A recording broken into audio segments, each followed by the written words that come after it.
Ayan guys, na isa lang na namin sa apoy, oh. Gumanda na yung kulay. Ito yung taga-lechon namin, oh. Yan si Kuya MG. Yan, expert yan sa pag iikot-ikot.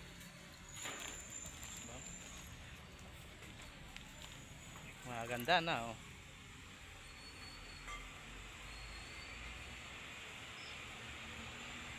Tuloy-tuloy lang ang ikot kasi di pa kami eksperto sa mga ganitong gawain, eh.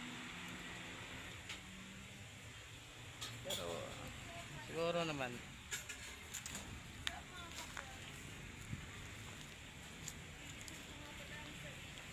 ayun, oh. O yun, oh. Ano 'yon? Ano 'yan? What's up mga ka-vlog? Oh. Ililitsyon ko nga pala yung sarili.